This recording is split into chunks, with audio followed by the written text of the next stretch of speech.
स्वागत है दोस्तों आपकी अपनी यूट्यूब चैनल नेक्सस एजुकेशन के एग्री प्रो बैच में।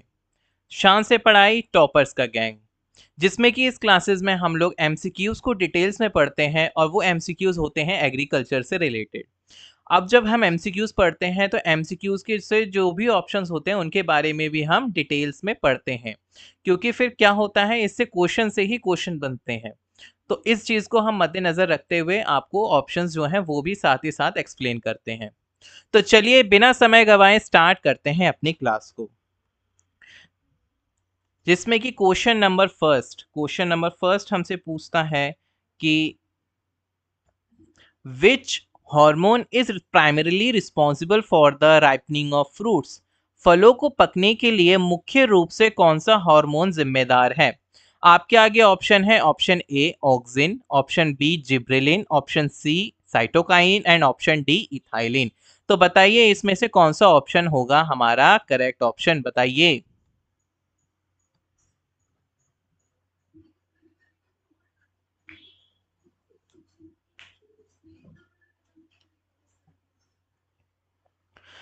जो हमारा करेक्ट आंसर होगा वो होगा हमारा option number D. Option number D is the correct answer. अब देखिए, जो मैंने आपको ये नाम बताए हैं, ऑक्सिन, जिब्रेलिन, साइटोकाइनिन, इथाइलिन, ये क्या है? ये प्लांट ग्रोथ रेगुलेटर्स हैं। ये क्या करते हैं? प्लांट की ग्रोथ में हेल्प करते हैं, उसको क्या करते हैं? रेगुलेट करते हैं। रेगुलेट का मतलब क्या होता है? देखिए, फैन का भी अब रेगुलेट से आप ऐसे देख सकते हैं, जैसे फैन का एक रेगुलेटर होता है।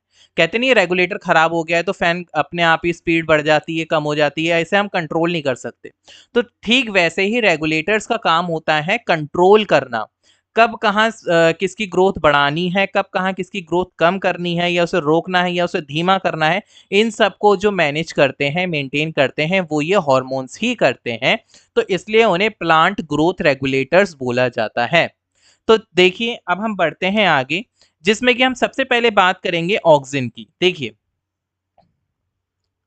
Auxin are a class of plant hormone that play a crucial role in the regulation of plant growth and development. जो ऑक्सिन है वो क्या है? एक तरीके का प्लांट हार्मोन है। तरीके का क्या? प्लांट हार्मोन ही है ये। They are primarily involve in, अब ये देखिए, अब इसका काम क्या क्या है? इसका काम है cell elongation and division, apical dominance मतलब separation of lateral bud growth, root initiation, root को ग्रो करने में हेल्प करता है और ग्रोथ करता है। फोटोट्रॉपिज्म होता है, इसी की वजह से फोटोट्रॉपिज्म पता है ना, जब भी देखिए पेड़ जो होता है वो सूरज की तरफ क्या होता है? बैंड होता है। ये मैंने आपको फोटोट्रॉपिज्म के वीडियो में, आप मेरे को मेरी जो मैंने वीडियो बनाई है उसमें जाके आप अच्छे से उस टॉपिक को समझ भी सकते हैं, फोटोट्रॉपिज्म के बारे में, कि कैसे लाइट की तरफ क्या होता है, प्लांट जो है वो बैंड हो जाता है। तो ये भी किस वजह से होता है? ऑक्सिन की वजह से ही हो पाता है। अब बात करते हैं ग्रेविट्रॉपिज्म। इसके ऊपर भी मैंने एक प्रॉपर वीडियो बनाई है, वो भी आप जाकर देख सकते हैं मेरे ही चैनल पे। Auxin are not directly responsible for fruit ripening. अब देखिए, ऑक्सिन क्या है? ग्रोथ का काम करता है। देखिए, सबका काम बटा हुआ है।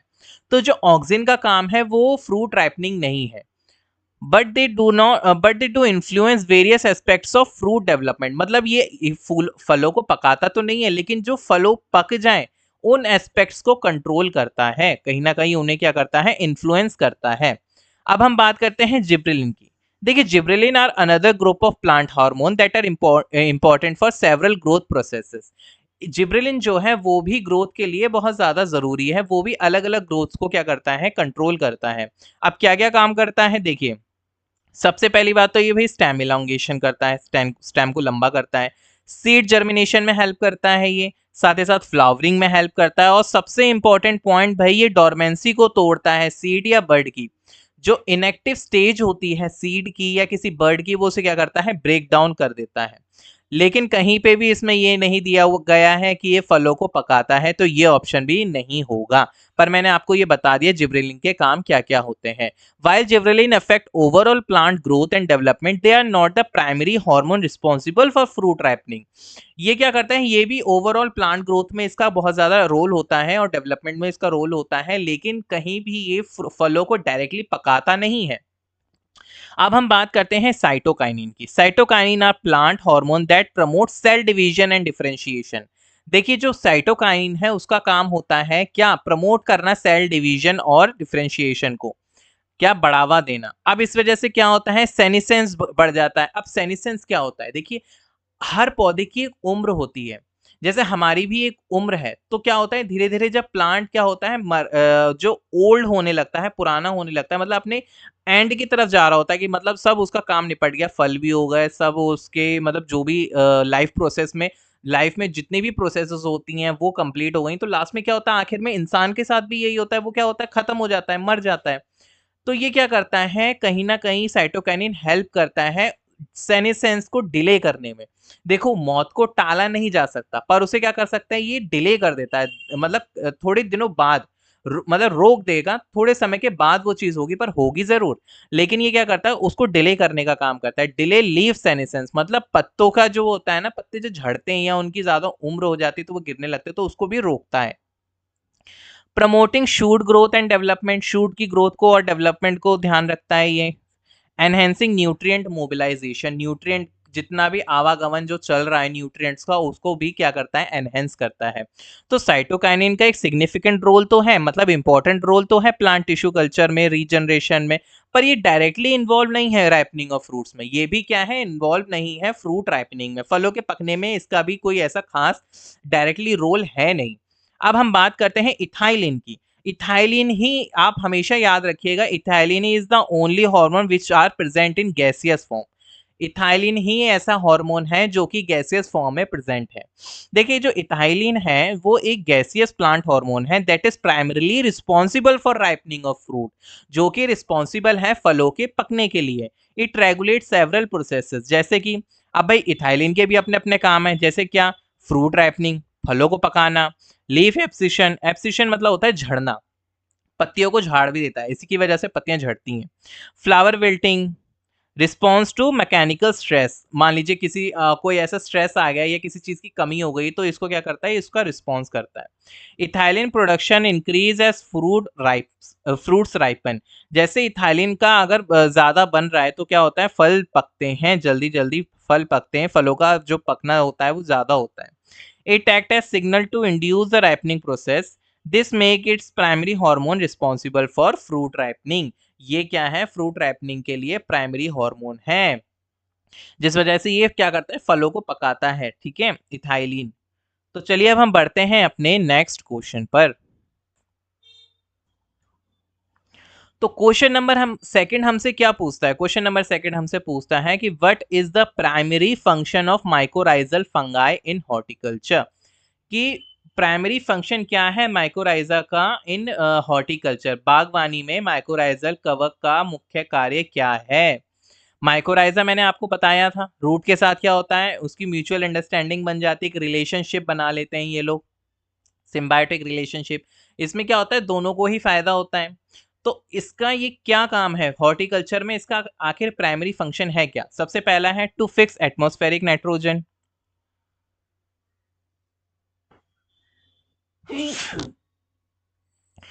To decompose organic matter, C है हमारा to enhance nutrient uptake by plant roots, या to protect plant from bacterial diseases. बताइए इसमें से, इन चारों में से कौन सा ऑप्शन करेक्ट होगा। ऑप्शन ए, बी, सी या डी।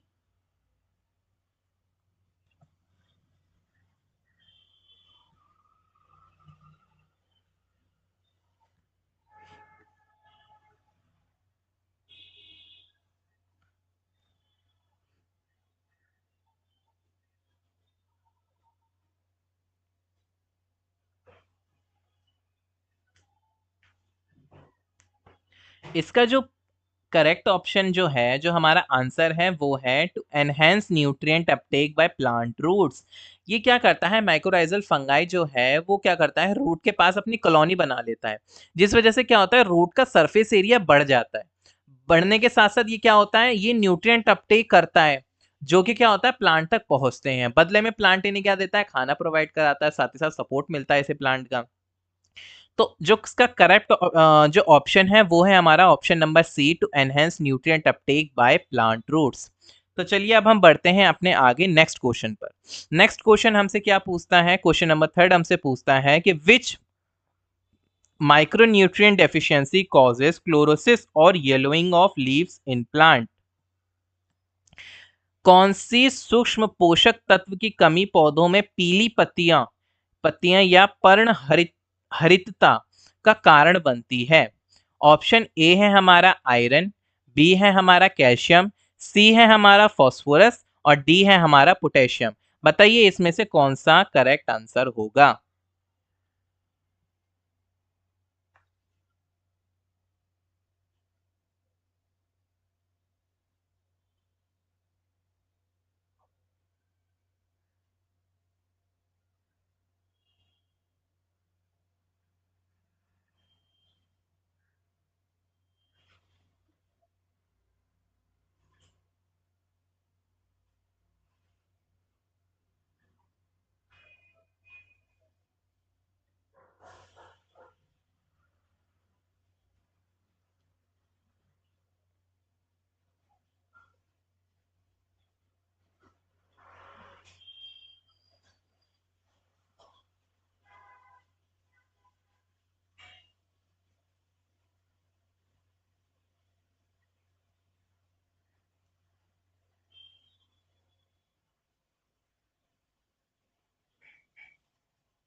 तो इसका करेक्ट आंसर होगा हमारा option number A iron. Iron is the correct answer. Iron वो माइक्रोन्यूट्रिएंट है जिस वजह से क्या होता है, पत्तियां पीली पड़ जाती हैं। अब ये क्लोरोसिस क्या है? देखिए, क्लोरोसिस एक कंडीशन है in which the leaves of plant, जिसमें कि जो प्लांट की पत्तियां होती हैं, पौधों की जो पत्तियां होती हैं वो क्या हो जाती हैं, पीली पड़ जाती हैं due to insufficient chlorophyll, the green pigment necessary for photosynthesis. अब देखिए, जो भी आपको पता ही होगा कि जो ग्रीन होता है, जो ग्रीन पिगमेंट होता है वो क्या होता है, क्लोरोफिल होता है, जिसमें कि क्या होती है, फोटोसिंथेसिस प्रोसेस होती है। अब जब वही नहीं होगा तो वो क्या होगा, फोटोसिंथेसिस में दिक्कत होगी। दिस कैन जिस वजह से क्या होता है, this condition can significantly affect the health and growth of plant, जिस वजह से प्लांट की हेल्थ और ग्रोथ पे बहुत ज्यादा असर पड़ता है। तो जैसे कि आप पिक में देख सकते हैं कैसे पत्तियां पीली पड़ गई हैं। ये देखिए, सेकंड पिक में देखिए कैसे पत्तियां पीली पड़ गई हैं। तो ये क्या है, ये होता है क्लोरोसिस होना, मतलब पत्तियों का पीला पड़ जाना, जो कि किस वजह से होता है, आयरन की डेफिशिएंसी की वजह से होता है।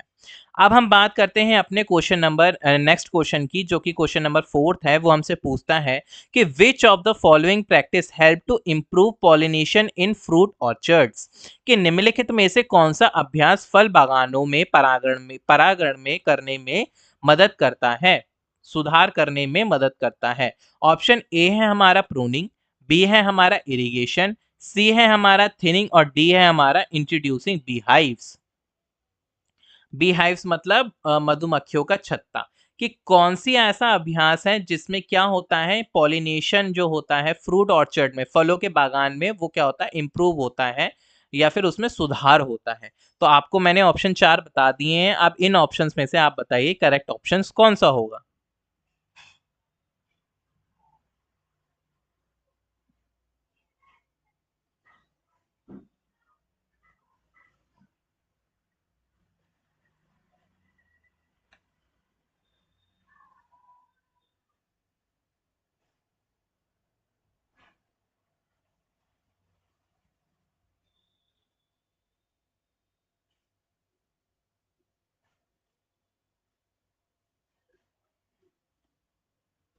तो जो इसका करेक्ट आंसर होगा वो होगा हमारा इंट्रोड्यूसिंग बीहाइव्स। अगर आप क्या करें, हार्वेस्टिंग सॉरी, जो हॉर्टिकल्चर वो सॉरी, जो अपना ऑर्चर्ड है, आपने फ्रूट ऑर्चर्ड जो लगा रखा है, जो फल का बागान है, अगर उसमें आप एक मधुमक्खी पालन करते हो वहां पे, या मधुमक्खी का छत्ता होता है, तो क्या होता है, पॉलिनेशन, जो परागमण बोलते हैं, जैसे परागण बोलते हैं, इसमें क्या होता है, जो एंथर में से जो पोलन है, वो क्या करता है, जो पोलन है वो ट्रांसफर होता है स्टिग्मा में, जो फीमेल रिप्रोडक्टिव पार्ट होता है किसी भी प्लांट का।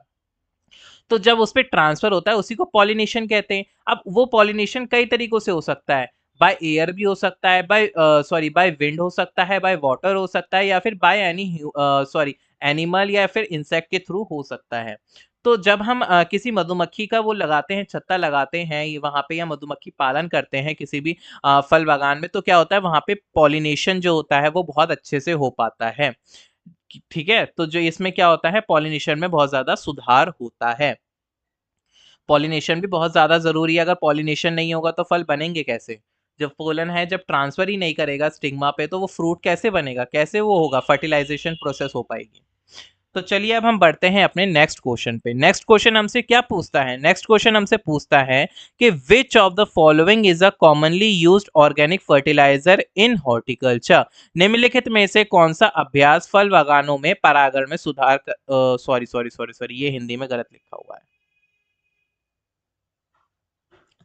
इसको हटा दीजिएगा। हाइलाइटर से हाईलाइट कर देते हैं, हाइलाइटर से हाईलाइट नहीं करना है।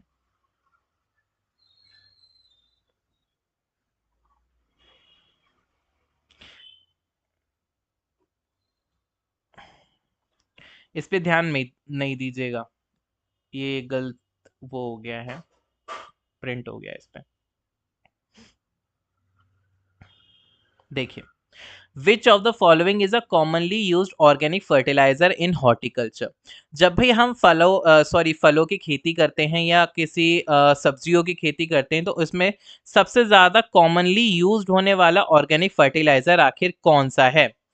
अब ऑप्शन ए है हमारा यूरिया, ऑप्शन बी है हमारा सुपर फॉस्फेट, ऑप्शन सी है हमारा कंपोस्ट, और ऑप्शन डी है हमारा अमोनियम नाइट्रेट। बताइए इस चारों में से जो कौन सा ऑप्शन जो होगा हमारा करेक्ट ऑप्शन होगा?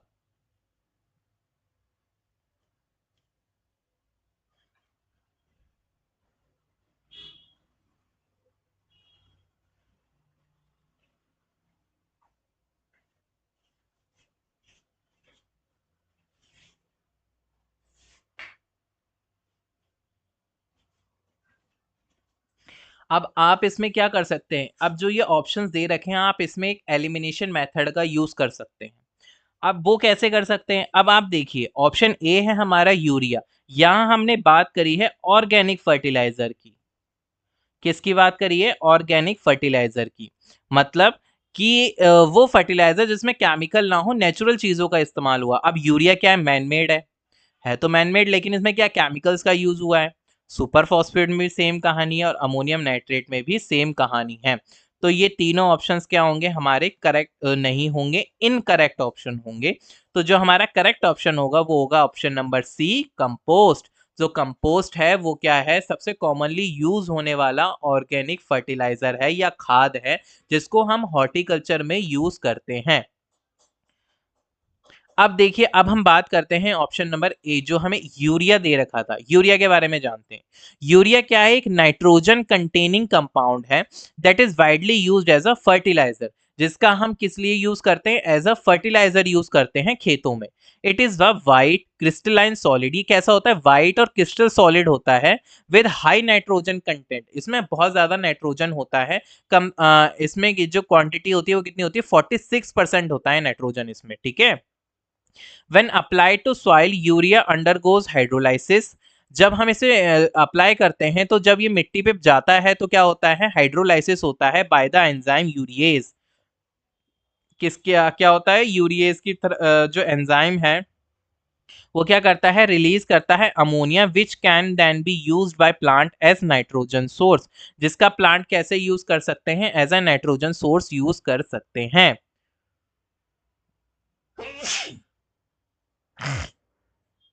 सॉरी। अब हम बात करते हैं ऑप्शन नंबर बी की। जो ऑप्शन नंबर बी है हमारा सुपर फॉस्फेट।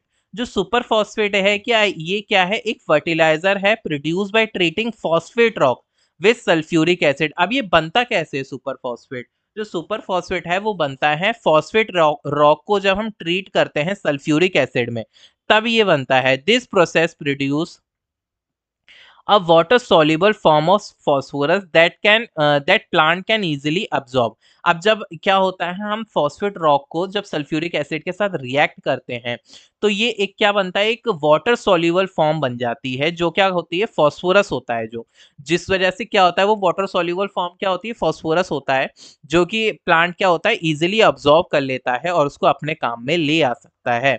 अब सुपर फॉस्फेट क्या है? रिच इन फॉस्फोरस होता है। जो सुपर फॉस्फेट है वो क्या होता है? फॉस्फोरस जो होता है रिच इन फॉस्फोरस होता है। An essential nutrient for plant growth. अब फॉस्फोरस क्या है, एक बहुत एसेंशियल न्यूट्रिएंट है प्लांट ग्रोथ के लिए। मेजर न्यूट्रिएंट में उसका नाम आता है एनपीके, जो हमारे मेजर न्यूट्रिएंट है, नाइट्रोजन, फॉस्फोरस और पोटेशियम। तो फॉस्फोरस का नाम है उसमें, जो कि क्या है, प्लांट ग्रोथ और डेवलपमेंट के लिए बहुत ज्यादा जरूरी है। It's often use to promote root development. इसका किस लिए यूज भी होता है, रूट डेवलपमेंट के लिए भी यूज होता है। फ्लावरिंग के लिए भी और फ्रूटिंग के लिए भी इसका क्या होता है, इस्तेमाल होता है। अब हम बात करते हैं ऑप्शन जो सी था हमारा, कंपोस्ट। कंपोस्ट क्या, एक न्यूट्रिएंट रिच ऑर्गेनिक मटेरियल है that is created through the decomposition of organic matter. जो कैसे बना है, जो ऑर्गेनिक मैटर है उसको डिकम्पोज करके बना है, सड़ा के बना है। अब वो ऑर्गेनिक मैटर है क्या, जैसे किचन स्क्रैप, जो रसोई में काम करते हैं, जैसे फलों का छिलका बच जाता है या कोई ऑर्गेनिक चीज बच जाती है, किचन स्क्रैप्स, यार्ड वेस्ट या पत्तियां होती हैं, तो ये क्या होती हैं, ये ऑर्गेनिक मैटर है और मैन्योर है, ठीक है। तो ये क्या होता है, इनका यूज किया जाता है, जो और ये जो चीजें होती हैं जिनका मैंने अभी नाम लिया है, ये बहुत ज्यादा न्यूट्रिएंट में रिच होती हैं। कंपोस्टिंग, कंपोस्टिंग इज अब ये बनता कैसे, कंपोस्ट बनता है कंपोस्टिंग से। ये क्या है, नेचुरल प्रोसेस है जिसमें कि माइक्रो ऑर्गेनिज्म ब्रेक करते हैं ऑर्गेनिक मैटर को into a dark crumbly material, जिसे हम क्या बोलते हैं, कंपोस्ट बोलते हैं। कंपोस्ट कैसे बनता है, कंपोस्टिंग एक प्रोसेस है, उसमें क्या होता है, न्यूट्रिएंट जो सॉरी जो माइक्रो ऑर्गेनिज्म होते हैं वो क्या करते हैं, नेचुरल प्रोसेस से ब्रेक डाउन कर देते हैं ऑर्गेनिक मैटर को, किसमें, डार्क क्रम्बली और क्रम्बली लाइक मटेरियल में कन्वर्ट कर देते हैं, जिसे हम क्या बोलते हैं, कंपोस्ट बोलते हैं। कंपोस्ट क्या है, वैल्यूएबल सॉइल अमेंडमेंट है, कंपोस्ट बहुत ज्यादा जरूरी है। दैट इम्प्रूव सॉइल स्ट्रक्चर, और ये क्या करता है, इंप्रूव करता है सॉइल के स्ट्रक्चर को, इंक्रीज करता है न्यूट्रिएंट कंटेंट को और प्रमोट करता है हेल्दी प्लांट ग्रोथ को। अब हम बात करते हैं ऑप्शन नंबर डी की, जो कि है हमारा अमोनियम नाइट्रेट। अमोनियम नाइट्रेट क्या है, एक केमिकल कंपाउंड है जो कि बना होता है कंपोज्ड ऑफ अमोनियम आयन। जो किससे बना होता है, अमोनियम आयन, जिसका फॉर्मूला है NH4 positive and nitrate ion NO3 negative. It is highly soluble fertilizer that provide both nitrogen and ammonium to plant. अब अमोनियम नाइट्रेट क्या है, ये प्लांट को दोनों जो न्यूट्रिएंट है वो प्रोवाइड कराता है। कौन सा, नाइट्रोजन भी प्रोवाइड कराता है और साथ ही साथ क्या प्रोवाइड कराता है, अमोनिया भी प्रोवाइड कराता है। Ammonium nitrate is commonly used in agriculture as a high nitrogen fertilizer. इसका यूज किया जाता है हाई नाइट्रोजन फर्टिलाइजर के रूप में, टू प्रमोट लश फॉलिएज, ताकि पत्तियां खूब अच्छी तरीके से हों और ग्रोथ जो हो वो विग्रस हो इन क्रॉप्स। जो उसकी जो ग्रोथ है प्लांट की, क्रॉप्स की, वो बहुत अच्छी हो। However it's also known for its explosive property and has been used in production of explosive and as a component in improvised explosive devices। ये साथ ही साथ अपने ज्वलनशील भी है, ये कहीं फट जाता है, तो अपनी फटने की प्रॉपर्टीज की वजह से इसका इस्तेमाल किस लिए होता है, बम बम बनाने में भी होता है, जो एक्सप्लोसिव डिवाइसेस होते हैं उसको बनाने में भी अमोनियम नाइट्रेट का यूज होता है। तो ठीक है, मैंने आपको ये चार जो ऑप्शंस थे उनको एक्सप्लेन करा, उनके बारे में मैंने आपको बताया।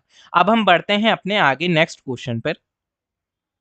अच्छा, ये क्या है, चलिए आगे बढ़ते हैं। इसमें कुछ नहीं है, इसमें ये बताया है कि जो यूरिया है ये क्या है, प्राइमरी सोर्स ऑफ नाइट्रोजन है। इसमें कम से कम 46% नाइट्रोजन वेट होता है, और साथ ही साथ ये क्रूशियल होता है प्लांट ग्रोथ के लिए एंड इज की कंपोनेंट, और बहुत ज़्यादा की, बहुत ज़्यादा ज़रूरी है, किस लिए, प्रोटीन में इसका बहुत ज़्यादा रोल है, इसका अहम रोल है, एंजाइम्स में, क्लोरोफिल में और डीएनए में भी इसका बहुत ज़्यादा अहम रोल होता है। किसका, नाइट्रोजन का, जो हमें किससे मिलता है, यूरिया से मिलता है, प्लांट की बात कर रहा हूँ मैं इस समय। अब हम बात करते हैं सुपर फॉस्फेट की। सुपर फॉस्फेट भी, जैसे कि मैंने आपको पहले भी बताया, ये बहुत ज़्यादा फॉस्फोरस होता है, इसमें रिच होता है फॉस्फोरस के लिए, और इसमें इट जनरली कंटेन 15 से 20% फॉस्फोरस पेंटॉक्साइड होता है, P2O5। और जो फॉस्फोरस होता है वो असेंशियल होता है root development, flowering, fruiting and overall plant growth के लिए। कंपोस्ट जो है is not a single chemical compound. Compost में देखिए, कंपोस्ट में कई सारी चीजें मिली हुई हैं, उसमें फार्म वेस्ट भी मिला हुआ है, उसमें किचन स्क्रैप भी मिला हुआ है, उसमें दुनिया भर का ऑर्गेनिक मैटर मिला हुआ है, तो वो सिंगल केमिकल नहीं है, कंपाउंड नहीं है, बल्कि उसमें क्या है, अलग अलग केमिकल्स मिले हुए हैं। वो कैसे बने हैं, डिकम्पोजिशन के थ्रू बने हैं। किसके डिकम्पोजिशन की वजह से, ऑर्गेनिक मैटर के डिकम्पोजिशन की वजह से बने हैं। It's nutrient contain can very depending on the material used in its production. अब इसमें कौन सा न्यूट्रिएंट होगा ये डिपेंड करता है कि आपने इसमें क्या क्या मिक्स कर रखा है। However compost typically contain a variety of nutrient, इसमें क्या होता है अलग अलग वैरायटी के न्यूट्रिएंट होते हैं फॉर जो कि बहुत ज़्यादा एसेंशियल होते हैं प्लांट ग्रोथ के लिए। जैसे कि नाइट्रोजन भी होगा इसमें, फॉस्फोरस भी होगा इसमें, पोटेशियम, कैल्शियम, मैग्नीशियम और अलग अलग वेरियस माइक्रो न्यूट्रिएंट भी होते हैं। अब हम बात करते हैं अमोनियम नाइट्रेट की। जो अमोनियम नाइट्रेट है ये क्या करता है, नाइट्रोजन और अमोनियम दोनों प्रोवाइड कराता है प्लांट को। साथ ही साथ में 34% नाइट्रोजन होता है by weight. Nitrogen from ammonium nitrate is readily available. Ammonium nitrate में जो नाइट्रोजन होता है वो क्या होता है, रेडिली अवेलेबल होता है प्लांट के लिए and can promote rapid growth and green foliage. अब क्या करता है, जो कि क्या करता है, प्रमोट करता है जल्दी जल्दी ग्रोथ को और साथ ही साथ ग्रीन फॉलिएज को। अब हम बढ़ते हैं अपने नेक्स्ट क्वेश्चन पर। नेक्स्ट क्वेश्चन जो कि क्वेश्चन नंबर 6 है, वो हमसे क्या पूछता है, वो हमसे पूछता है कि which of the following is a key benefit of using tissue culture technique in horticulture. Tissue culture technique मतलब बागवानी में ऊतक संवर्धन तकनीकों के उपयोग करने का मुख्य लाभ कौन सा है। सबसे ऑप्शन ए है हमारा reducing the cost of seed, cost के जो सीड में जो कॉस्ट लगता है उसको कम करना, या प्रोड्यूसिंग जेनेटिकली आइडेंटिकल प्लांट, या increasing the variability in plant population, या enhancing the flavour of fruits. बताइए ऑप्शन, जो 4 ऑप्शन है इसमें से करेक्ट ऑप्शन कौन सा होगा।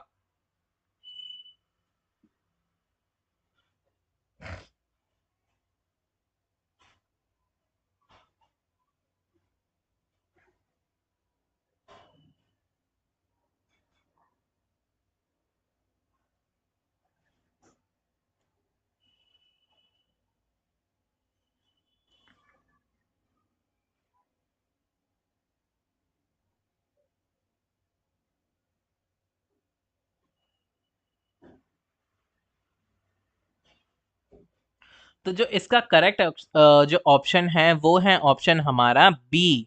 ऑप्शन बी क्या है हमारा करेक्ट ऑप्शन है, प्रोड्यूसिंग जेनेटिकली आइडेंटिकल प्लांट। मतलब जो पेरेंट प्लांट में जीन्स है एज इट इज वही जीन आएंगे जब टिश्यू कल्चर हम करते हैं।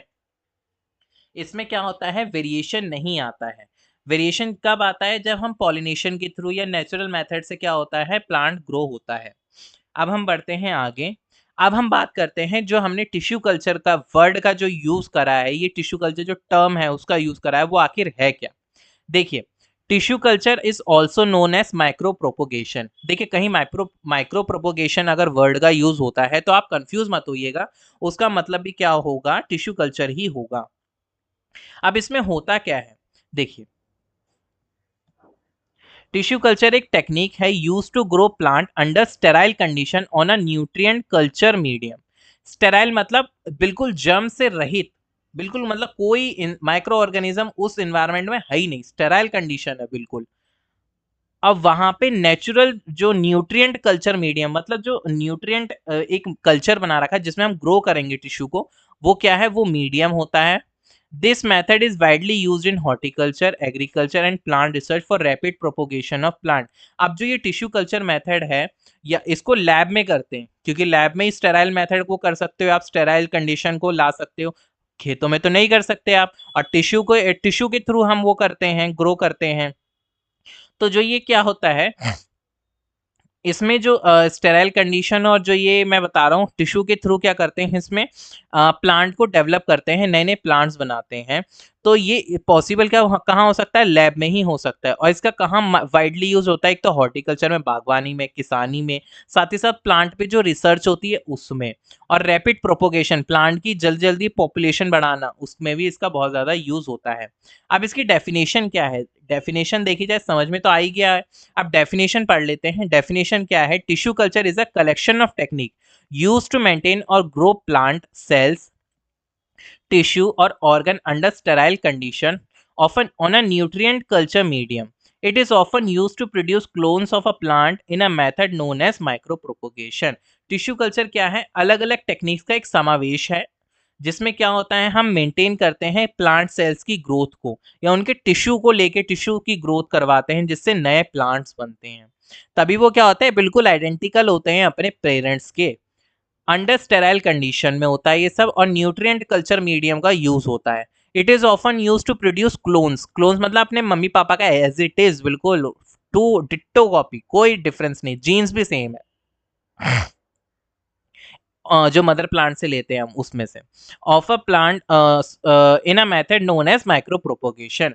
अब की स्टेप्स क्या हैं टिश्यू कल्चर में? अब टिश्यू कल्चर करने के लिए कौन कौन से स्टेप्स फॉलो करने पड़ते हैं? तो देखिए जो स्टेप नंबर 1 है वो है सिलेक्शन ऑफ एक्स प्लांट। मतलब जिस प्लांट में से हम टिश्यू ले रहे हैं या उसका कोई पार्ट ले रहे हैं या उसका कोई सेल ले रहे हैं, यूज कर रहे हैं, तो उसका सिलेक्शन करना पड़ता है प्लांट का। तो जो वो प्लांट जिसको हम सिलेक्ट कर रहे हैं उसी को हम क्या बोलते हैं? एक्स प्लांट बोलते हैं। they the process begin with the selection of small piece of plant tissue called an explant। ये प्रोसेस शुरू होती है स्मॉल पीस प्लांट के टिश्यू का स्मॉल पीस से, और जिस प्लांट से हमने उसे लिया है उस प्लांट को क्या बोलते हैं? एक्सप्लांट बोलते हैं। Which can be taken from various part of the plant, जो कि अलग अलग प्लांट के पार्ट से लिया जा सकता है, जैसे कि हम लीव से भी ले सकते हैं, स्टेम से भी ले सकते हैं, रूट से भी ले सकते हैं और बर्ड से भी ले सकते हैं। अब आता है सेकंड स्टेप हमारा स्टेरिलाइजेशन। जो एक्सप्लांट होगा must be sterilize to eliminate any microorganism that could contain the culture. जिसमें हम उस प्लांट टिश्यू, जो प्लांट का टिश्यू लिया उसमें जिस कल्चर में जिस मीडियम में हम उसे ग्रो करेंगे उसमें बिल्कुल भी माइक्रो ऑर्गेनिज्म नहीं होने चाहिए। This is typically done using chemical agent. इसको हम कैसे हासिल कर सकते हैं? मतलब ये कंडीशन हम कैसे ला सकते हैं? एक केमिकल एजेंट्स का यूज करके, जैसे कि सोडियम हाइपोक्लोराइड या फिर इथेनॉल का यूज हम करते हैं। Preparation of culture medium. अब कल्चर मीडियम भाई, अब प्लांट को ग्रो कर रहे हैं, अब हमने स्टेराइल कंडीशन ले आए, अब उसमें हमने रख दिया तो ऐसे ही थोड़ी ग्रो हो जाएगा। उसके लिए हमें उसे क्या न्यूट्रिएंट प्रोवाइड कराना पड़ेगा, क्योंकि प्लांट में जब वो फील्ड में लगा हुआ है तो भी तो उसे न्यूट्रिएंट मिल रहा है ना मिट्टी से, तभी तो वो ग्रो कर रहा है। जब उसे न्यूट्रिएंट ही नहीं मिलेगा तो वो तो मर जाएगा, तो टिश्यू भी मर जाएगा। तो ऐसा कोई मतलब ही नहीं रह जाएगा अगर हम उसका मीडियम नहीं बनाएंगे, न्यूट्रिएंट मीडियम, जिसके थ्रू उसे क्या मिले? न्यूट्रिएंट मिले, पोषक तत्व मिले। तो जो न्यूट्रिएंट रिच मीडियम है उसे प्रिपेयर किया जाता है, प्रिपेयर नेसेसरी मिनरल। उसमें क्या होता है? बहुत ज़्यादा जो ज़रूरी मिनरल्स हैं, वाइटामिन और हॉर्मोन्स होते हैं जो कि प्लांट ग्रोथ के लिए बहुत ज़्यादा ज़रूरी होते हैं उस कल्चर मीडियम में। The most commonly use medium is Murashige and Skoog medium. जो सबसे ज़्यादा कॉमनली यूज मीडियम है, जो कल्चर मीडियम यूज होता है वो होता है मुराशिगे और स्कूग मीडियम, जिसे एमएस मीडियम भी बोलते हैं, उसका यूज करते हैं मोस्टली लेबोरेटरीज में। इनोक्यूलेशन। इनोक्यूलेशन क्या होता है? The sterilised x plant is placed on the culture medium in a sterile environment using usually a laminar flow hood to avoid contamination। अभी जो भी हम प्रोसेस करते हैं उसको एक ना लेबोरेटरी में यूज होने वाला डिवाइस ही कह लो उसको, वो क्या होता है? लेमिनार फ्लो होता है, जिसमें कि जितनी भी प्रोसेस होती है वो करते हैं। क्योंकि जो लेमिनार फ्लो होता है उसमें जो क्या होता है, बिल्कुल स्टेराइल कंडीशन मेंटेन होती है, जिस वजह से प्लांट के टिश्यू में या जो शुगर जो सॉरी कल्चर मीडियम है उसमें बिल्कुल भी माइक्रो ऑर्गेनिज्म का कंटेमिनेशन या मिलावट नहीं हो पाती है। अब हम बात करते हैं इंक्यूबेशन की। The culture are then incubated in a control environment. अब क्या होता है? जो भी हमने मीडियम बनाया है जिसमें हम उसको टिश्यू को ग्रो करेंगे, टिश्यू के थ्रू अलग अलग प्लांट्स को ग्रो करेंगे, तो उसको क्या करते हैं? कल्चर को रखते हैं कंट्रोल इन्वायरमेंट में विद स्पेसिफिक कंडीशन, जिसमें कि स्पेसिफिक कंडीशन की लाइट होती है, टेम्परेचर होता है और ह्यूमिडिटी होती है, to promote growth and development, ताकि ग्रोथ और डेवलपमेंट रूट प्लांट की ग्रोथ और डेवलपमेंट क्या हो? प्रमोट हो। सब कल्चरिंग होता है। As the explant grow they are made need to be transferred to fresh media to continue their development. This steps helps in multiplying the plant material and maintaining healthy growth.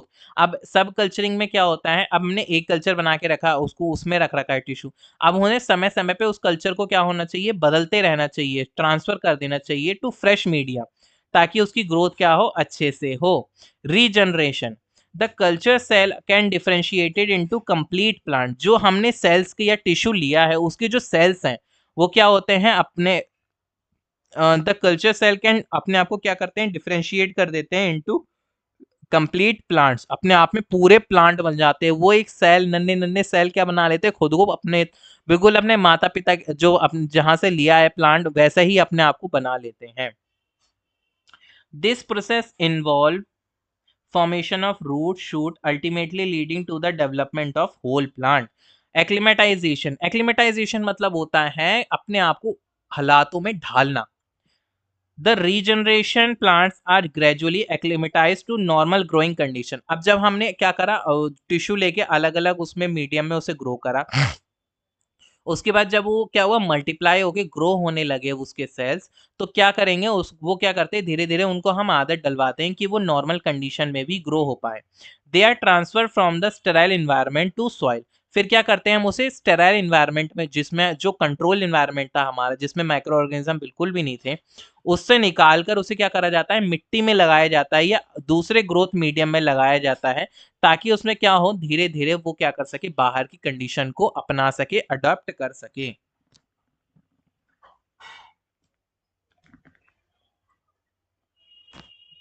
अब हम करते हैं बात application of tissue culture की। अब आखिर ये tissue culture कहाँ कहाँ यूज होता है। एक तो मास प्रोपोगेशन में, tissue culture allow for the rapid production of large number of plant. Tissue culture का यूज होता है लार्ज नंबर ऑफ प्लांट्स की प्रोडक्शन के लिए।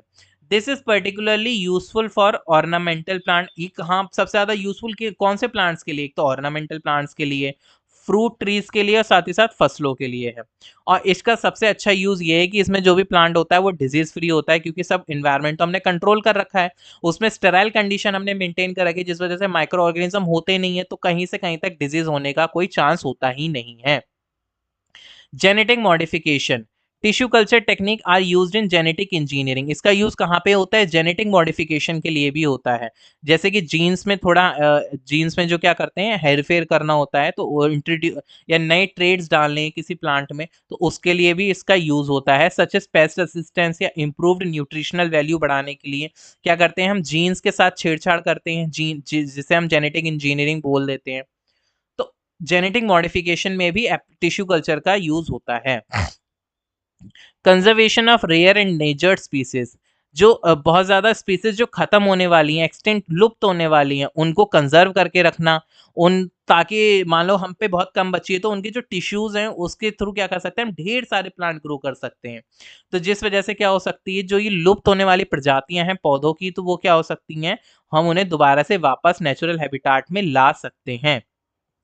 प्रोडक्शन ऑफ सेकेंडरी मेटाबोलाइट्स, मतलब प्लांट्स प्रोड्यूस सेकेंडरी मेटाबोलाइट्स जैसे कि अल्कलॉइड, फ्लेवोनॉइड और या फिर essential oil that have medicinal value and industrial uses. इसके लिए भी ग्रो करने के लिए काम आता है। Tissue culture technique can be use to produce these compounds in large quantities. तो टिश्यू कल्चर का यूज इन सब कंपाउंड्स के लिए, इन सब कंपाउंड्स को ज्यादा मात्रा में प्रोड्यूस करने के लिए भी होता है। एडवांटेज ऑफ टिश्यू कल्चर क्या है, एक तो यूनिफॉर्मिटी रहती है, भाई सब कुछ मेंटेन रहता है, कंट्रोल में रहता है, तो सब एक साथ प्लांट ग्रो होते हैं, सब जेनेटिकली आइडेंटिकल होते हैं अपने माता जो अपने प्लांट जो मदर प्लांट होता है उससे।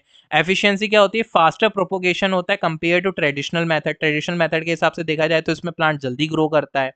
स्पेस यूटिलाइजेशन होती है, भाई जगह तो बचती है, अब तुम एक पूरे खेत में बीघों में लगा रहे हो, वहीं तुम एक छोटी सी लेबोरेटरी में प्लांट ग्रो कर दे रहे हो, तो कहीं ना कहीं तो जो जगह है वो बच ही रही है।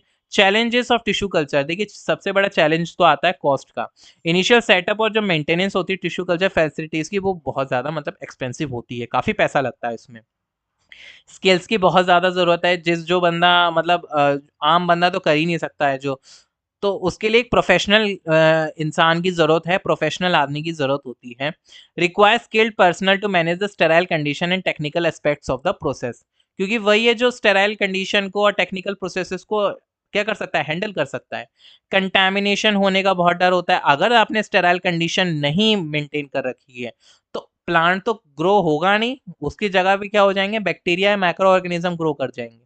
तो एक बहुत कंटैमिनेशन का इसमें बहुत ज्यादा खतरा बना रहता है। तो अब हम बढ़ते हैं अपने नेक्स्ट क्वेश्चन पे, क्वेश्चन नंबर 7 पे। क्वेश्चन नंबर 7 हमसे क्या पूछता है कि which method is used to ensure that the tissue culture environment remain sterile, कि कौन सी विधि का उपयोग ऊतक संवर्धन वातावरण को निश्चल या स्टेराइल बनाए रखने के लिए किया जाता है। ऑप्शन ए है हमारा use of disinfectant, option B है हमारा regularly changing the culture medium, या फिर using laminar flow hoods and autoclaving equipment, या adding antibiotic to the medium. कि कौन सी विधि है या कौन सा ऐसा तरीका है जिसमें हम टिश्यू कल्चर के जो एनवायरनमेंट है उसको हम स्टेराइल रखते हैं।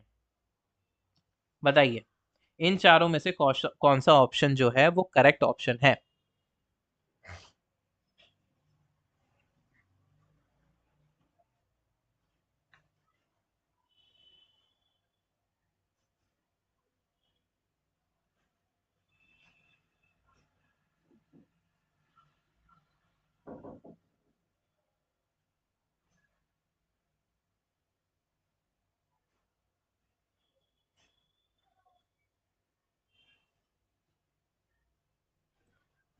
तो जो ऑप्शन करेक्ट होगा वो होगा ऑप्शन हमारा सी। सी इज द करेक्ट आंसर। हम क्या करते हैं, लेमिनार फ्लो का यूज करते हैं या हुड का यूज करते हैं और ऑटोक्लेविंग इक्विपमेंट का यूज करते हैं ताकि जो स्टेराइल कंडीशन है वो मेंटेन रहे। डिसइंफेक्टेंट क्यों नहीं हो सकता है? देखिए डिसइंफेक्टेंट इसलिए नहीं हो सकता है, क्यों, ये क्या कर सकते हैं, आपने एक जगह पे डिसइंफेक्टेंट मारा, थोड़ी देर बाद देखोगे आप में उस पे दोबारा से उतने ही माइक्रो ऑर्गेनिज्म आ जाएंगे या उतना ही वो क्या होता है, इन्फेक्ट हो जाएगा।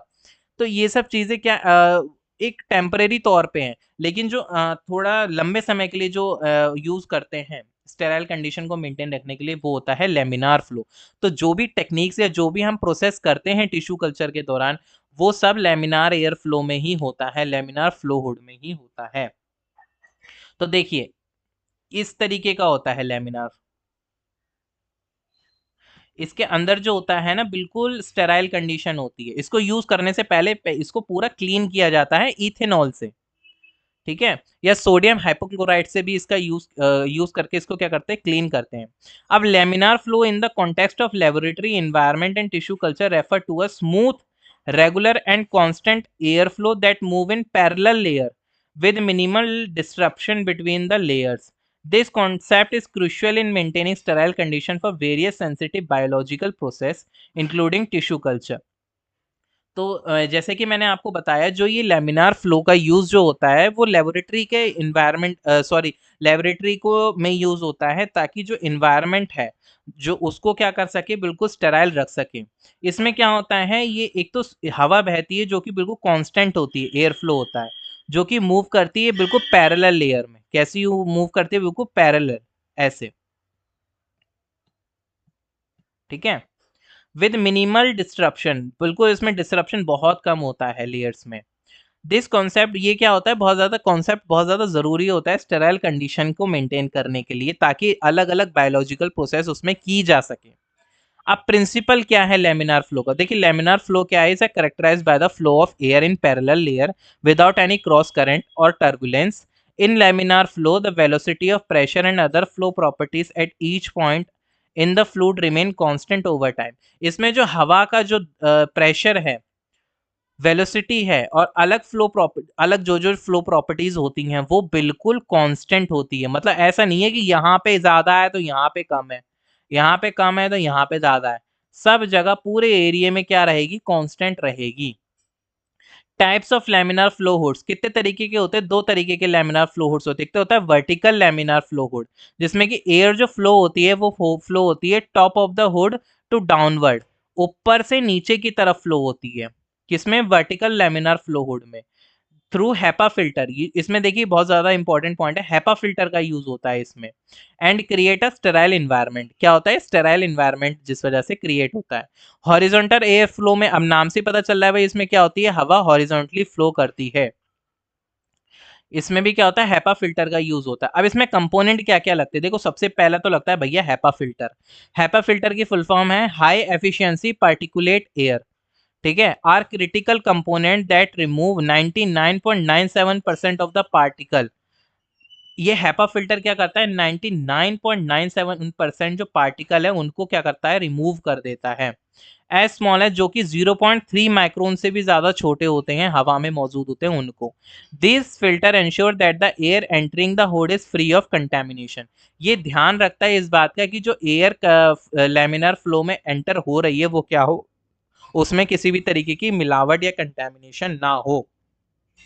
एक होता है ब्लोअर, इसमें फैन जिसे बोलते हैं, ये जो फैन होता है वो पुल करता है air through HEPA filter, ensuring continuous flow of filtered clean air into work space. ये क्या करता है, जो फैन है ये क्या करता है, हवा को खींच लेता है हेपा फिल्टर से ताकि जो फ्लो है वो बना रहे हवा का। एक लगता है इसमें प्री फिल्टर, वो जो प्री फिल्टर है वो यूज होता है trap large particle they reach the HEPA filter. HEPA filter से पहुंचने से पहले वो क्या करें, प्री फिल्टर जो होते हैं, जो प्री फिल्टर में जो बड़े पार्टिकल होते हैं वो पहले ही फंस जाते हैं, prolonging the HEPA filters life, जिस वजह से हेपा फिल्टर की लाइफ जो होती है वो बढ़ जाती है। और अंदर होता है इसके वर्क सरफेस, ये काम करने वाली surface, the work surface within the laminar flow hood where the actual tissue culture और other sterile process takes place. ये क्या है, जो ये सरफेस है, जो ये सरफेस आप देख रहे हो, ये क्या है, वर्क सरफेस है, इसी पे तो हम सब काम करेंगे। अब functioning of laminar flow hood में क्या होता है, एयर इनटेक होती है, एयर को लिया जाता है drawn into the laminar hood from surrounding environment, पूरे सराउंडिंग एनवायरनमेंट से क्या करते हैं, हवा लेता है ये, फिर उसे फिल्टर करता है हवा को, first pass through pre filter, सबसे पहले हवा कहाँ से आती है, प्री फिल्टर में, क्योंकि वहां पे बड़े बड़े पार्टिकल फंस जाते हैं। उसके बाद वो जाती है हैपा फिल्टर में, जहाँ पे जो स्मॉल बिल्कुल 0.3% माइक्रोन, जो जिनका वो होता है, जिनका साइज है, उनको वो करता है, और माइक्रो ऑर्गेनिज्म उनको कंट्रोल करता है, उनको क्या करता है, अंदर नहीं जाने देता है, उन्हें हटा देता है वहां। लेमिनार फ्लो होती है, जो फिल्टर एयर होती है वो फ्लो होती है स्मूथ यूनिडायरेक्शनल स्ट्रीम में, आइदर वर्टिकल और हॉरिजॉन्टल, या तो ऊपर से नीचे फ्लो होगी या फिर हॉरिजॉन्टली फ्लो होगी, क्रिएटिंग, जिस वजह से क्या होता है, स्टेराइल इन्वायरमेंट बन जाता है by sweeping away contaminant from the workspace. जब हम आप इसको साफ करोगे अंदर से, और ऊपर से ही जब ये फ्लो एयर फिल्टर काम करता है, तो क्या होता है, अंदर का एनवायरनमेंट बिल्कुल स्टेराइल हो जाता है। Application of laminar flow in tissue culture, एक तो सबसे पहले इसका काम क्या होता है, एसेप्टिक कंडीशन बनाना, कि माइक्रो ऑर्गेनिज्म होने ही नहीं चाहिए, ना कोई एयरबॉर्न पार्टिकल होना चाहिए, sterile work area, protection of sample, sample की प्रोटेक्शन के लिए होना चाहिए, होता है इसका लेमिनार फ्लो का यूज होता है। मेंटेनेंस एंड बेस्ट प्रैक्टिस क्या है इसका, एक तो भैया रेगुलर क्लीनिंग की जाए, फिल्टर को समय समय पे रिप्लेस किया जाए, प्रॉपर यूज किया जाए, avoiding rapid movement that can disrupt air flow, हमें क्या करना है, अवॉइड करनी है वो एक्टिविटी या वो मूवमेंट जो कि एयर फ्लो को रोके, या wearing gloves and lab coats to minimize the introduction of contaminant, और जब भी हम इसमें काम करें तब ग्लव्स पहन के, या फिर जो ग्लव्स और लैब कोट पहन के काम करें, ताकि इसमें कंटामिनेशन ना हो। पीरियोडिक टेस्टिंग, समय समय पे इसको टेस्ट करते रहेंगे, तो इसका क्या होगा, लेमिनार फ्लो की समय समय पे क्या होती है, मेंटेनेंस होती रहेगी। बेनिफिट क्या है, एक तो भैया कंटामिनेशन कंट्रोल होता है इससे, एनहेंस होती है प्रोडक्टिविटी, और वर्सेटाइलिटी भी बढ़ती है। Useful in various application beyond tissue culture including microbiology, pharmaceutical research and electronics manufacturing में भी इसका यूज होता है। तो बढ़ते हैं हम अपने क्वेश्चन नंबर 8 पे। क्वेश्चन नंबर 8 हमसे क्या पूछता है कि what is the role of agar in tissue culture media. देखिए, हम सबको पता है टिश्यू कल्चर में मीडियम का बहुत ज्यादा जरूरी है, मीडियम नहीं होगा तो टिश्यू को न्यूट्रिएंट कहाँ से मिलेंगे। तो जो एगर का रोल है टिश्यू कल्चर मीडिया में वो क्या है।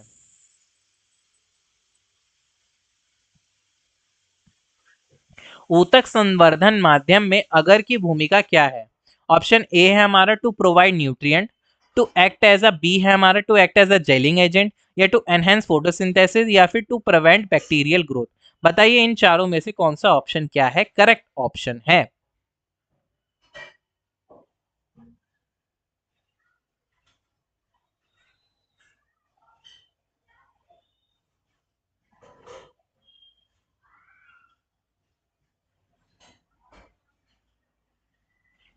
तो जो ऑप्शन हमारा इसमें करेक्ट ऑप्शन है वो है हमारा option number B, to act as a gelling agent. जो एगर का यूज होता है, अगर अगर जिसे हम बोलते हैं, उसका जो यूज होता है वो किस लिए होता है, जेलिंग एजेंट के रूप में होता है। देखिए, एगर जो है वो जिलेटिनस सब्सटेंस है, जो कि कहाँ से लिया गया है, रेड एल्गी से लिया जाता है, प्राइमरीली फ्रॉम जेनेरा जेलिडियम और ग्रेसिलेरिया, इन सब जेनरा से लिया जाता है, रेड एल्गी के इन जेनरा से। It play crucial role in microbiology, इसका बहुत ज़्यादा ज़रूरी रोल होता है किसमें, microbiology, molecular biology, tissue culture, क्योंकि इसकी एक यूनिक प्रॉपर्टी होती है, वो क्या होती है कि ये जिलेटिनस होता है। ओरिजिन एंड कंपोजिशन, सोर्स क्या है इसका, रेड एल्गी है, Rhodophyta, mainly gelidium and gracilaria. अब इसे बनाते कैसे, अगर जो होता है उसमें दो मेन कंपोनेंट होते हैं, एक तो एग्रोज होता है जो क्या होता है न्यूट्रल जेलिंग फ्रैक्शन होता है, रिस्पॉन्सिबल फॉर जेल फॉर्मेशन, जिस वजह से क्या होता है जेल की तरह होता है ये एग्रोस की वजह से। एग्रोपेक्टिन जो होता है वो एक क्या होता है, एक चार्ज फ्रैक्शन होता है जो कि कंटेन करता है sulphate group, contributing to its viscosity. इसकी विस्कोसिटी को बनाए रखने में जो ये एग्रोपेक्टिन है वो काम करता है, हेल्पफुल होता है। अब इसकी प्रॉपर्टीज क्या क्या है, एक तो ये जिलेटिन होता है, ये agar melt at approximately 85 degree Celsius और जम जाता है 32 और 40 डिग्री सेल्सियस पे, this property allow it to form a stable gel at room temperature after being melted and cool.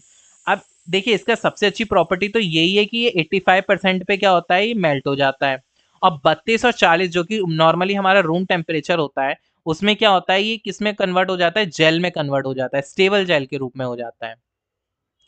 Transparency कैसी होती है इसका, देखो सबसे अच्छी और दूसरी अच्छी बात ये इसकी ट्रांसपेरेंसी होती है इसमें। One solidified agar is clear and transparent, मतलब एक एगर के हम आर पार देख सकते हैं, जिस वजह से हम इजीली किसी की भी ग्रोथ को और डेवलपमेंट को, कल्चर की ग्रोथ और डेवलपमेंट को ऑब्जर्व कर सकते हैं। एक तो ये नॉन टॉक्सिसिटी होता है, तीसरा पॉइंट तो यही है। इनर्ट होता है, नॉन टॉक्सिक होता है प्लांट टिश्यू के लिए, विच क्या होता है, जिस वजह से एक आइडियल जेलिंग एजेंट बन जाता है टिश्यू कल्चर मीडियम के लिए। इसमें पोरोसिटी होती है, पोरोसिटी मतलब जो जेल मैट्रिक्स होता है agar flow the for the diffusion of nutrient. अब इसमें छोटे छोटे छेद होते हैं जिस वजह से क्या होता है, डिफ्यूजन पॉसिबल हो पाता है, मतलब गैसेस का आदान प्रदान हो जाता है। अब जब गैसेस आदान प्रदान हो जाता है तो हार्मोन्स भी हो जाते हैं, न्यूट्रिएंट्स का भी आदान प्रदान हो जाता है, विच इज एसेंशियल होता है, जो कि बहुत ज़्यादा ज़रूरी होता है किसी भी सेल या टिश्यू की ग्रोथ के लिए। अब यूज क्या है इसका टिश्यू कल्चर में, यूज क्या होता है, सॉलिडिफाइंग एजेंट, एजेंट को सॉलिडिफाई करना, जो भी आपने न्यूट्रिएंट बनाए हैं, कल्चर बनाया है, उसको क्या करना, सॉलिडिफाइड करना। और nutrient medium, while agar itself does not provide nutrient, it acts as a medium to hold the nutrient or hormone in place, facilitating their uptake by plant tissue। अब देखिए एगर एगर में खुद में तो nutrient नहीं होते, पर इसमें एक क्वालिटी ये होती है कि ये न्यूट्रिएंट जो होते हैं अपने अंदर होल्ड करके रख सकते हैं, या कोई भी हार्मोन है वो अपने अंदर होल्ड करके रख सकते हैं, जिस वजह से क्या होता है, प्लांट जो होते हैं उनका यूज कर लेते हैं। अब इसका प्रिपरेशन क्या है, preparation and use in tissue culture. Agar is typically used as a concentration ranging from 0.6 to 1.0% to solidify the culture medium. It dissolves by heating the mixture up to boiling, ensuring the agar is completely melted and uniformly mixed with other component of the medium। आपको कुछ बनाना है तो इसमें eager में जो eager eager को एक तो मेल्ट कीजिए, मेल्ट में जो भी आपको न्यूट्रिएंट डालने हैं वो डाल के उसको क्या कर सकते हैं, दोबारा से जेल के रूप में बना सकते हैं। इसका स्टरलाइजेशन करना बहुत ज़रूरी होता है। The prepare medium containing agar is sterilize by autoclaving, autoclaving के थ्रू क्या होना चाहिए, बिल्कुल स्टरलाइज होना चाहिए, जो कि कितने डिग्री सेल्सियस पे होती है, 121 से 121 डिग्री सेल्सियस, 15 psi का फोर्स होता है, प्रेशर होता है इसमें, 15 से 20 मिनट के लिए, to eliminate any microbial contamination, ताकि किसी भी तरीके का माइक्रोबियल कंटेमिनेशन हो तो वो वहां से हट जाए। डिस्पेंसिंग आफ्टर ऑटोक्लेविंग, ऑटोक्लेविंग करने के बाद जो हॉट स्टेराइल मीडियम होता है उसे एक बर्तन में लिया जाता है, एक वेसल में लिया जाता है, वो एट्री डिश भी हो सकती है, फ्लास्क भी हो सकता है, और उसमें उसे थोड़ी देर के लिए ठंडा करने के लिए छोड़ दिया जाता है इन अ स्टेराइल कंडीशन। ऐसे खुले में नहीं छोड़ा जाता, खुले में छोड़ दोगे तो वैसे ही माइक्रो ऑर्गेनिज्म उसमें आके बैठ जाएगा, तो क्या करते हैं उसको स्टेराइल कंडीशन में ये इसको ठंडा करते हैं। इनोकुलेशन करते हैं जब क्या होता है, वंस द मीडियम है सॉलिडिफाइड, जब मीडियम सॉलिड हो जाता है तो उसमें एक्सप्लांट या प्लांट टिश्यू रखा जाता है, और क्या करा जाता है, रखा जाता है, और एग्रे को जो एगर जो हमने मीडियम बनाया है उसको रख देते हैं हम कंट्रोल इन्वायरमेंट कंडीशन में। अब माइक्रोबियल एप्लीकेशन कहाँ, सॉरी एप्लीकेशन जो होती है टिश्यू कल्चर में के बाहर कहाँ कहाँ इसका यूज होता है, एक तो माइक्रोबायोलॉजी में यूज होता है इसका। Agar is use to prepare solid culture medium for growing and isolating microorganism. Sorry molecular biology में इसका यूज होता है, फूड इंडस्ट्री में इसका यूज होता है, और फार्मास्यूटिकल्स में भी इसका यूज होता है। एडवांटेज क्या है एगर एगर के टिश्यू कल्चर में, वो है कंसिस्टेंट जिलेशन, मतलब ये जेल की तरह होता है, तो जिस वजह से क्या होता है, काफ़ी हेल्प मिलती है। ईजी हैंडलिंग होती है, आसानी से हैंडल कर सकते हैं आप इसको, और मिनिमल इंटरफेरेंस होता है इसमें। Being chemically inert, agar does not interfere with metabolic activities of the culture tissue. मतलब आप इसमें जो भी टिश्यू रखोगे ना, उसमें ये अपने कोई केमिकल नहीं छोड़ता है, ये इसका अंदर कोई ऐसा केमिकल नहीं होता है जो उसमें क्या करे, इंटरफेयर करे। अब इसका भाई लिमिटेशन भी होगी, एक तो इसका महंगा होता है ये। दूसरा होता है बैच वेरिएबिलिटी, मतलब variability between batches can occur affecting the consistency of experiment result. मतलब आपने अगर अगर का एक बैच का यूज करा है तो उसका रिजल्ट कुछ और निकलेगा, जो आप नया बैच यूज करोगे उसका रिजल्ट अलग निकलेगा। तो बैच वेरिएबिलिटी भी होती है। और अल्टरनेटिव होते हैं ये, मतलब अलग अलग तरीके के एगर एगर होते हैं। अनदर जैसे कि Gelrite, gel and gum, another gelling agent used as an alternative to agar known for forming clear and strong gel at a low concentration. Phytogel, a gelling agent similar to agar but derived from microbial source, offering a different texture and gel strength. अब हम बात करते हैं question number 9 की। Which type of X plant is commonly used for producing virus free plant through tissue culture? कि कौन से tissue, कौन से एक्स प्लांट का कॉमन, जो हम लोग क्या करते हैं टिश्यू कल्चर करने के लिए प्लांट से क्या लेते हैं, टिश्यू लेते हैं। तो जो एक्स प्लांट, जो उसी प्लांट को हम एक्स प्लांट बोलते हैं। अब उसके कौन से हिस्से को लिया जाए कि हमें क्या मिले, वायरस फ्री प्लांट मिले थ्रू टिश्यू कल्चर। तंतु संवर्धन के माध्यम से वायरस मुक्त पौधे उत्पन्न करने के लिए सबसे आम एक्स प्लांट। अरे इसमें तो मैंने आंसर भी दे रखा है इसका, अभी रुक जाओ। क्या होगा, ऑप्शन ए है हमारा लीफ एक्सप्लांट, बी है हमारा रूट एक्सप्लांट, ऑप्शन सी है हमारा मेरिस्टेम एक्सप्लांट, ऑप्शन डी है हमारा स्टेम एक्सप्लांट। तो जिसमें कि मैंने इसमें आपको ऑलरेडी आंसर दे दिया है। ऑप्शन है इसका C is the correct answer. Meristem explant का हम यूज करते हैं किसी भी प्लांट का, अगर हम मेरिस्टेमेटिक टिश्यू लेते हैं, वो क्या होता है, वो टिश्यू वायरस फ्री होता है। अब वायरस फ्री क्यों होता है उसके बारे में भी हम जानेंगे। तो बढ़ते हैं अपने नेक्स्ट, इसके बारे में अब हम जानते हैं। तो जो मेरिस्टेम एक्सप्लांट होता है refers to the tissue taken from the growing tip of plant. अब आप सबको पता है जो मेरिस्टेमेटिक टिश्यू होते हैं वो क्या होते हैं, या तो प्लांट के बिल्कुल टिप पे होते हैं या फिर रूट की टिप पे होते हैं, क्योंकि वहीं से ग्रोथ हो रही होती है। Which contain actively dividing cells responsible for the plant growth, जो कि रिस्पॉन्सिबल होते हैं प्लांट ग्रोथ के लिए। It's often used in tissue culture because it has the ability to regenerate into a whole plant. इसमें ये एबिलिटी होती है कि अपने आप को पूरा एक अपने प्लांट के रूप में खुद को क्या क्या कर सकता है, डेवलप कर सकता है। अब मेरिस्टेमेटिक टिश्यू ही आखिर वायरस फ्री क्यों होते हैं, क्योंकि देखिए इसमें एक्टिवली डिवाइडिंग सेल होते हैं। क्या होते हैं, एक्टिवली डिवाइडिंग सेल होते हैं। Since virus are not able to move easily into these rapidly dividing tissue, जिस वजह से क्या होता है, जो वायरस होता है इन रैपिडली, जो जल्दी डिवाइडिंग टिश्यूज होते हैं उसमें एंटर जल्दी नहीं कर पाता, आसानी से एंटर नहीं कर पाता है, जिस वजह से जो क्या होता है मेरिस्टेमेटिक टिश्यू वायरस फ्री होता है। Therefore, when meristematic tissue is used as an explant in tissue culture, the resulting plant are more likely to be free from viral infection. This method is commonly employed in agriculture. This method is commonly employed in agriculture value to propagate healthy plant and to preserve valuable germ plants. अब हम बढ़ते हैं अपने question number 10 पे, जो कि हमारा last question है। Which of the following plant nutrient is known as the 3-digit fertilizer due to its widespread use in agriculture fertilizer. किस पौधिक पोषक तत्व को कृषि उर्वरकों में व्यापक रूप से प्रयोग किए जाने के कारण 3 अंकीय खाद के रूप में जाना जाता है। ऑप्शन नंबर ए है हमारा नाइट्रोजन, बी है हमारा फॉस्फोरस, सी है हमारा पोटेशियम और डी है हमारा मैग्नीशियम। तो इन चारों में से जो करेक्ट ऑप्शन है वो कौन सा है? ऑप्शन नंबर ए हमारा जो है वो है हमारा करेक्ट ऑप्शन। तो ये रहे हमारे, जो मैंने आज का जो क्लास ली उसके 10 क्वेश्चन ये रहे। अगर आपको इसमें कोई भी डाउट आता है या कोई भी प्रॉब्लम आती तो आप मेरे कमेंट सेक्शन में मुझसे पूछ सकते हैं। तो प्लीज़ हमारे चैनल को, हमारी क्लास को ज़्यादा से ज़्यादा लाइक करें, सपोर्ट करें और शेयर करना ना भूलें। Thanks for watching.